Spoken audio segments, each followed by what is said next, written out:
유다라는 사람이 있습니다. 유다에게는 3명의 아들이 있습니다. 큰아들은 엘이고 둘째 아들이 오난이고 셋째 아들이 셀라입니다. 유다의 큰아들 엘이 다말이라는 여인에게 장가를 갔습니다.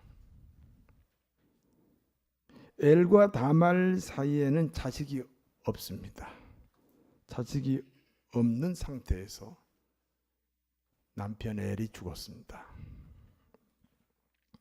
시아버지 유다는 며느리 다말을 둘째 아들 오난하고 결혼시켰습니다. 이와 같은 일은 사회 통념상 있을 수 없는 일입니다. 그렇잖아요. 큰아들하고 결혼한 그 며느리를 큰아들이 죽었다고 둘째한테 또 시집 보내는 그런 경우가 사회적으로는 있을 수 없죠. 그러나 이와 같은 일이 가능한 것은 이스라엘만의 독특한 풍습 때문입니다. 이스라엘 여자들은 결혼하면 반드시 그 집안에 대를 이을 수 있도록 자식을 낳아야 됩니다. 그런데 남편이 자식 낳기 전에 죽었습니다. 그러면 그 다음 아들은 자기 형수와 결혼해야 됩니다. 그리고 그 형수와의 관계에서 자식이 생기면 그 자식은 자기 자식이 아니라 죽은 형님의 자식이 됩니다. 형님의 대를 잇는 거예요. 이와 같은 풍습에 의해서 다말이라는 여인은 유다의 둘째 아들 오난과 결혼했습니다. 둘째 아들 오난의 입장이 그렇습니다. 형수와 결혼해서 자식이 생기면 그 자식은 자기 자식이 아닙니다. 죽은 형님의 자식이 됩니다. 그래서 자식을 낳지 않으려고 피임을 했습니다.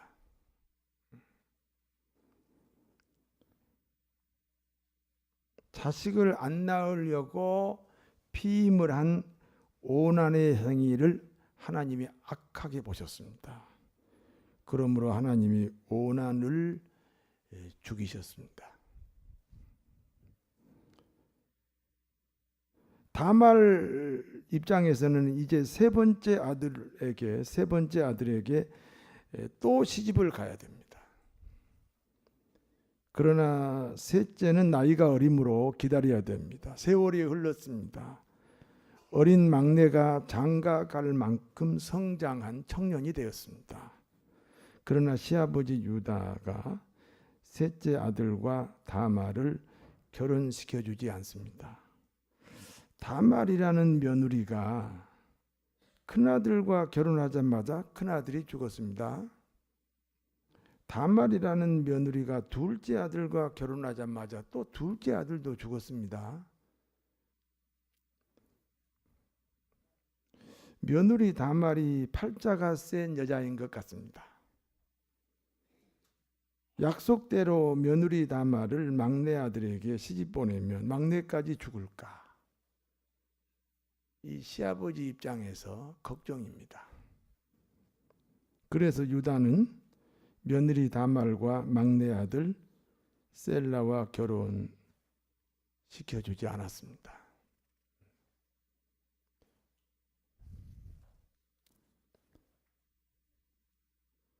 어쨌든 다말은 자식을 꼭 낳아야 됩니다. 시아버지가 막내하고는 결혼시켜주지 않습니다. 그러면 시아버지를 통해서라도 자식을 낳아야 된다. 이렇게 다말이 결심을 하게 됩니다. 어느 날 시아버지 유다가 딥나라는 곳으로 친구를 만나러 가게 됩니다. 이 소식을 다말이 듣게 되었습니다. 유다가 지나가는 길목에 다말이 창녀복을 입고 기다립니다. 이스라엘에서는 그 신분에 따라서 옷이 다 달라요. 창녀가 입는 옷이 따로 있어요. 창녀복은 얼굴을 가리워야 됩니다. 다말이 얼굴을 가리우고 창녀 옷을 입고 지금 시아버지를 기다립니다. 시아버지 유다가 길을 가다가 보니까 멀리 창녀가 왔다 갔다 하는 겁니다. 그때 유다에게 봄바람이 불었습니다. 봄바람 아시죠? 유다는 창녀로 이장한 며느리와 결국 동침을 하게 됩니다. 당시에는 창녀와 동침을 하면 반드시 대가를 지불해야 됩니다. 그런데 예상하지 않았던 일이었기 때문에 대가를 준비하지 못했습니다. 그러므로 유다는 늘 소지하고 다니던 물건을 약조물로 줬어요. 지팡이와 끈과 도장을 주면서 내가 그 대가를 지불하면 내가 맡긴 이 소지품을 다시 돌려달라. 이렇게 얘기하고 그 세 가지를 그 창녀에게 맡겼습니다. 다말은 시아버지 유다와 헤어진 후 창녀복을 벗고 집으로 돌아왔습니다. 며칠 후 유다는 사람을 시켜서 염소 한 마리를 그 창녀에게 보냈습니다. 그 창녀에게 염소 한 마리를 주고 지팡이와 끈과 도장을 찾아오겠다는 겁니다. 그런데 유다의 심부름으로 온 사람이 창녀를 찾지 못합니다. 주위 사람들에게 수소문했으나 이곳에는 본시 창녀가 살지 않는다는 얘기만 듣고 결국은 그 창녀를 못 만나고 돌아왔습니다. 당연히 못 만나겠죠. 시아버지 유다와 며느리 다말이 동침한 날로부터 3개월이 지났습니다.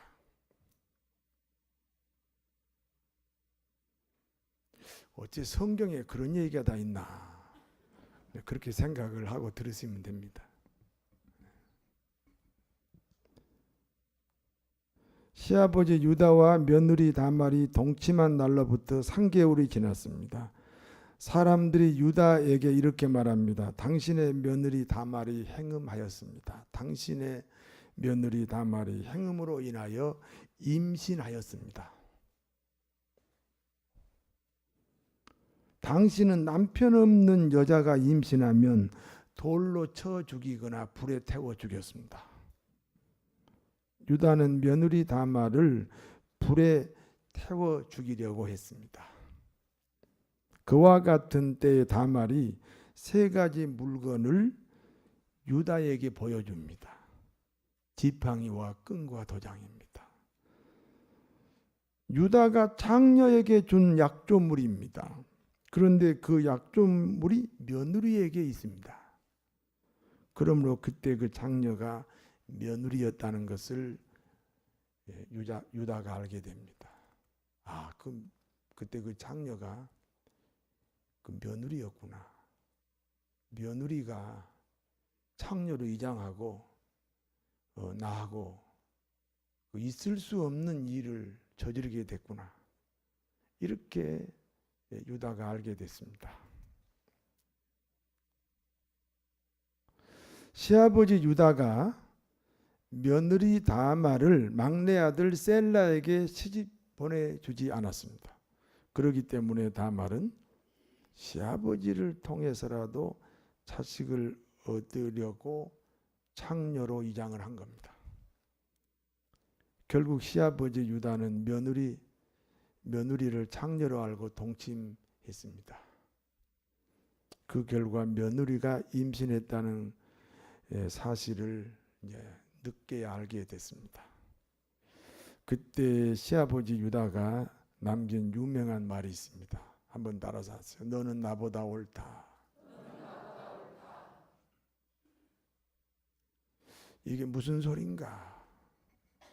사실 유다는 본의 아니게 사실은 속아가지고 며느리하고 동침을 했지요.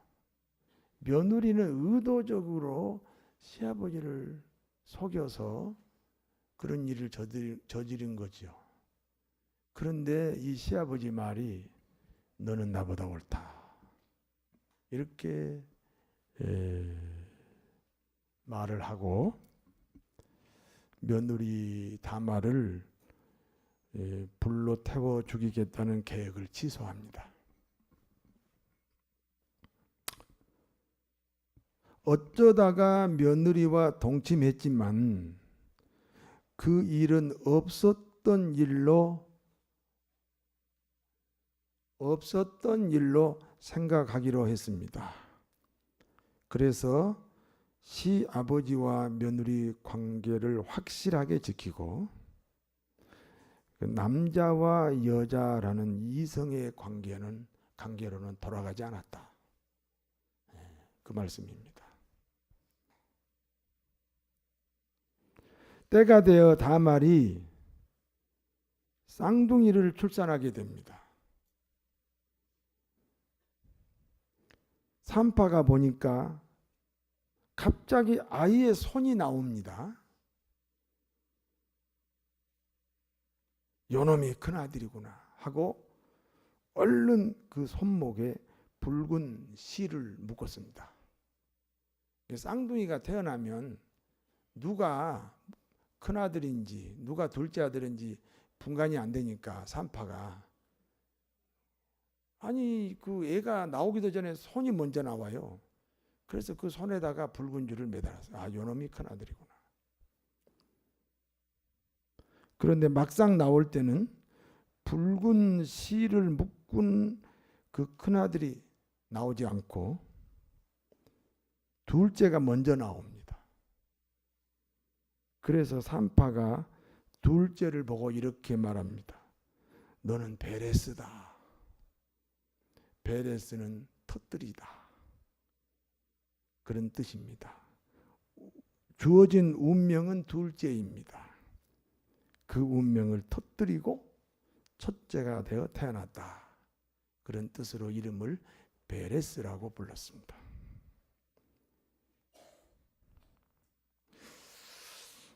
운명을 터뜨린 이 베레스가 나중에 예수님의 조상이 됩니다.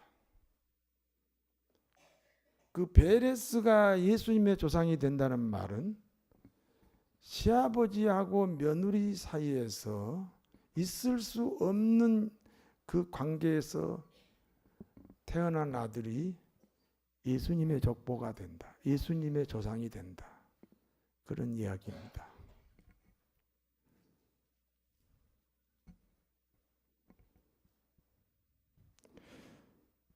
여러분, 예수님의 족보에 들어가면 장자권자라고 하지요. 그렇지요? 오늘 우리가 장자권의 비밀 시리즈 9번째거든요. 그러니까 예수님의 족보에 들어가면 장자권자예요. 예수님의 족보에 들어가야 그 그리스도인이 되잖아요. 여러분이 다 그리스도인이죠? 예수 믿으시지요? 그 여러분이 다 지금 예수님의 족보에 들어있는 거예요. 그것을 생명책에 이름이 기록되었다 이렇게 말씀합니다. 아브라함이 첫 번째 장자권자입니다. 아브라함의 장자권이 아들 이삭으로 이어집니다. 이삭이 받은 장자권을 야곱이 받습니다. 그리고 야곱이 받은 장자권이 유다로 이어져요. 우리가 생각할 때는 요셉 같은데 아니고 유다, 네 번째 아들 유다로 이어집니다. 그리고 유다와 다말 사이에서 태어난 베레스가 그 장자권을 이어받습니다. 그리하여 장자권을 물려받은 베레스가 예수님의 조상이 되었다. 상식적으로는 좀 이해가 안 가지요. 좀 명문 대가에서 쭉 이어가지고 예수님까지 이어져야 되는데 이 시아버지하고 며느리가 하고 관계를 맺어서 거기서 난 아들이 이제 예수님의 족보로 이어진다. 거기서 그 집안에서 예수님이 나왔다 하는 이런 내용이 지금 오늘 본문의 내용이에요. 분명히 무슨 비밀이 있겠지요. 겉으로 보기는 굉장히 모순이 많은 내용인데 우리가 이 속에서 하나님이 주는 비밀을, 교훈을 찾아야 될 줄로 믿습니다. 첫 번째입니다. 도덕도 윤리도 초월하여 자식을 낳는 다말. 이 다말은 무엇에 대한 상징이냐면요, 여러분, 교회에 대한 상징입니다. 이 다말이라는 여자가 교회라는 상징입니다. 한 여자가 시집을 갔습니다. 그 여자는 그 집안의 대를 이을 자식을 낳아야 됩니다. 그러므로 같은 형제끼리 결혼해서라도 자식을 낳아야 됩니다. 형제들이 다 죽고 막내가 있으나 시집 보내주지 않습니다. 그래서 시아버지를 통해서라도 자식을 얻습니다. 이 여자가 누구예요? 다말이죠. 교회는 다말과 같습니다.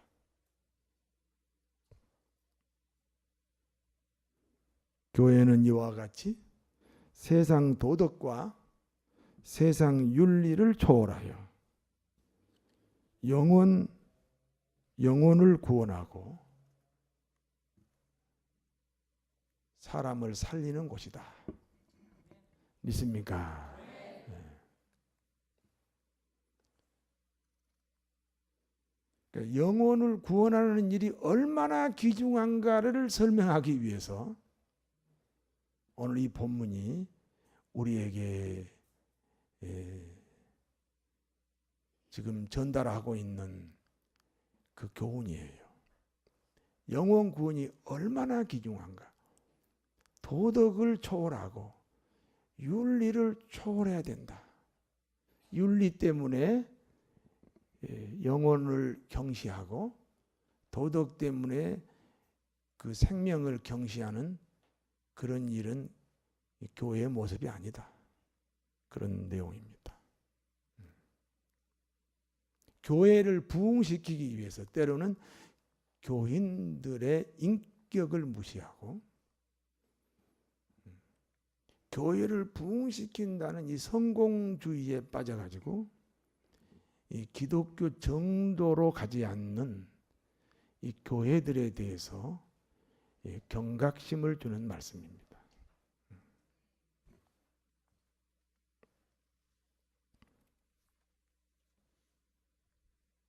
그래서 시아버지 유다가 다말, 며느리 다말에게 이렇게 말했습니다. 너는 나보다 옳다. 도덕이나 윤리를 주장하는 나보다 생명을 귀중히 여기는 며느리 너가 나보다 옳다. 그래서 다말의 행동은 그 행동이 부도덕해 보이지만 다 용납이 되고 다 초월이 되었습니다. 여러분, 도덕이나 윤리를 무시하자는 그런 말씀이 아닙니다. 생명을 귀하게 여기는 다말주의가 되면 당연히 도덕이나 윤리는 저절로 해결이 된다. 믿습니까? 여기 지금 앞에 뭐가 있어요? 떡이 있어요. 떡을 먹으면 뭐가 따라와요? 떡고물이 따라오잖아요. 그래서 생명을 귀하게 여기면요, 세상에서 말하는 도덕이나 윤리는 저절로 따라와요.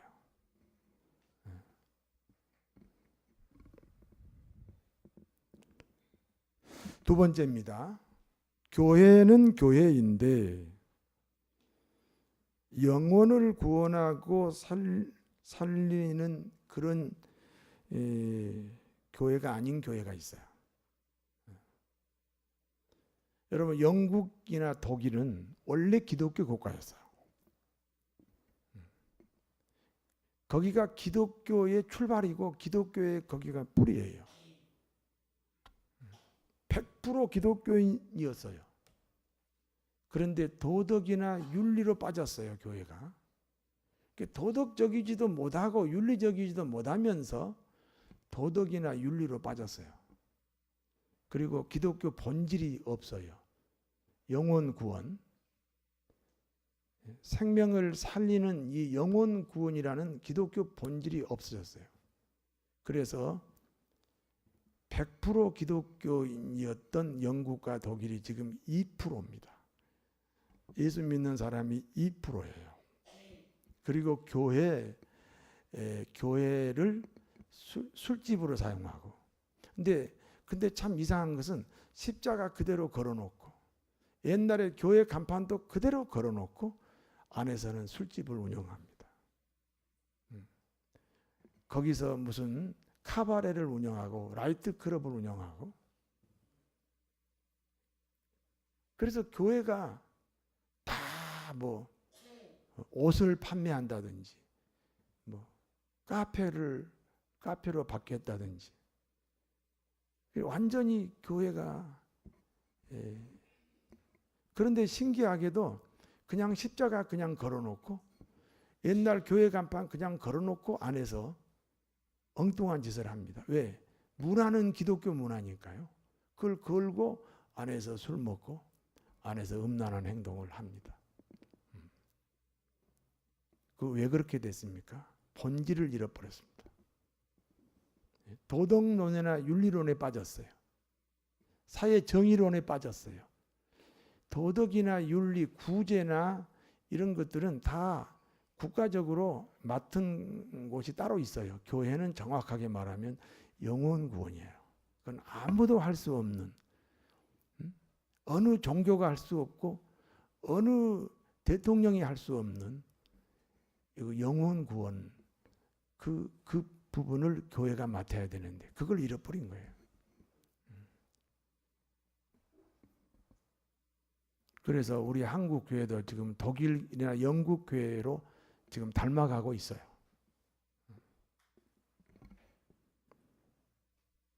교회는 교회인데 영혼을 구원하고 살리지 못한 교회를 음녀라고 합니다. 여러분, 음녀의 특징이 뭐죠? 자식을 낳지 못하죠. 전도하지 못한 교회입니다. 잠언서 5장 3절입니다. 같이 한번 읽겠습니다. 대저 음녀의 입술은 꿀을 떨어뜨리며 그의 입은 기름보다 미끄럽다. 여기서 음녀는 전도하지 못한 교회, 영혼을 살려내지 못하는 교회,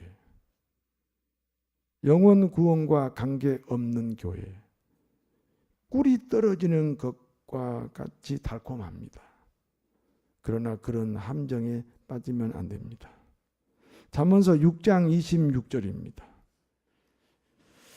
같이 읽어요.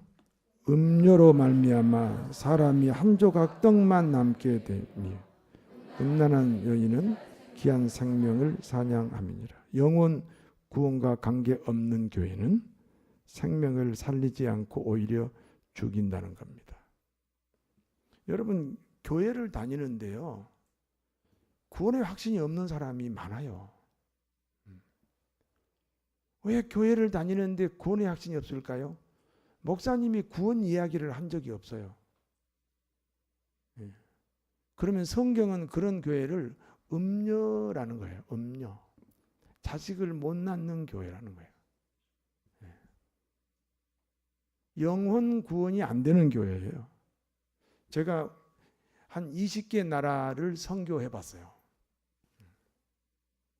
그런데 어느 선교 어느 나라를 가도 제가 예를 들면 도미니카를 갔었는데 거기 바떼아라고 하는 지역이 있습니다. 거의 뭐 경기도만한 넓은 지역인데 거기 한 20만이 넘는 사람이 그 사탕수수 밭인데요. 사탕수수 밭에서 노동자 일을 합니다. 근데 이 사람들은요 국적이 없어요. 국적이 없으니까요 초등학교 학교를 못 가요. 당연히 취직을 못 하죠. 결혼해도 혼인신고를 못 해요. 그래서 그냥 사탕수수 밭에서 노예처럼 살아요. 그 인구가 20만이 넘어요. 거기에서 선교하는 목사님을 제가 찾아간 적이 있어요. 그런데 우물을 파주고 학교를 운영하고 그 다음에 뭐 치약을 나누어주고 칫솔을 나누어주고 옷을 나누어주고 불쌍하고 가난하니까. 그런데 문제는 구원의 확신이 아무도 없어요. 선교사님이 일생을 바쳐서 그 어려운 사람, 그 바떼아 지역의 사람들을 도와주는데 한 명도 그 사람들을 영혼 구원시키지는 못해요. 그런데 그 도미니카만 그런 게 아니에요. 여러 나라들의 선교가 다 그래요.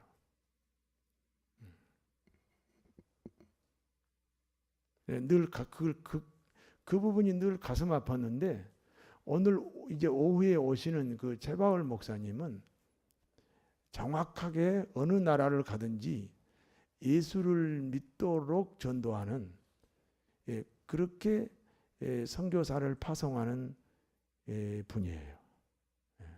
꼭 오셔야 돼요. 믿습니까?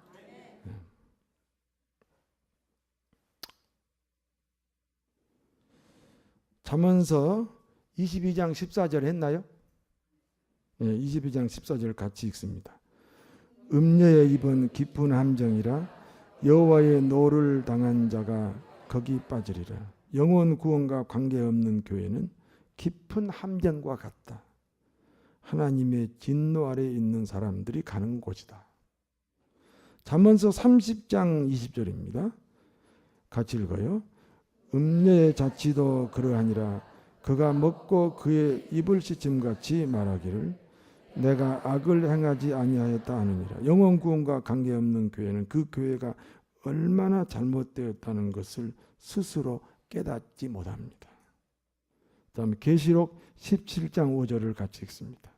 그의 이마에 이름이 기록되었으니 바벨이라.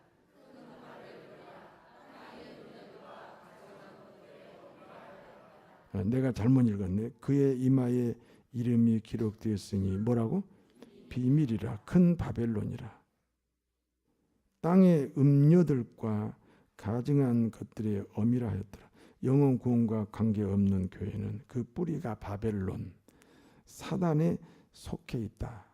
그런 뜻입니다. 제가 설교에도 좀 과격한 것 같습니다. 그러나 저는 지금 제 얘기하지 않고 성경을 얘기하고 있습니다.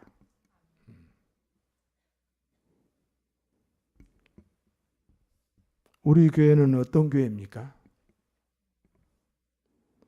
다말주의입니까? 유다주의입니까? 예, 다말. 영혼 구원을 위해서 모든 것을 초월하는 교회.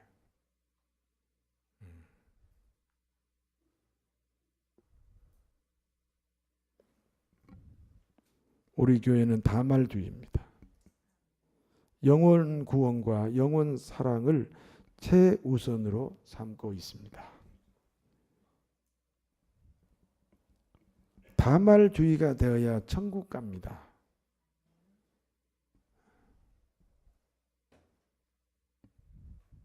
우리는 천국에서 다시 만나야 됩니다. 유다주의가 아닌 다말주의 교회에서 생명을 얻고 더 풍성히 얻는, 그러므로 장자권자로 사는 복된 성도 여러분 되시기를 진심으로 축원합니다. 기도하겠습니다. 하나님 아버지, 교회를 자랑하려고 하는 말씀이 아닙니다. 이 시대에 교회를 분별해야 됩니다.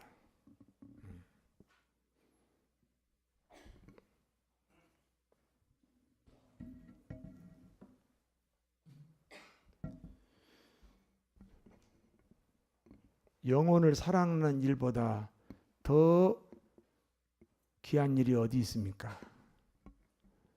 그래서 우리는 예수님을 나부터 구원을 받습니다. 구주로 영접하고 구원을 받습니다. 그리고 다른 사람을 구원하기 위하여 또 우리는 하나님의 지혜를 구합니다. 유다주의가 아닌 다말주의 교회로 우리가 섬기게 된 것을 생각하니 하나님께 감사하고 감사합니다. 분별하는 지혜를 주시옵소서. 예수님 이름으로 기도하옵나이다.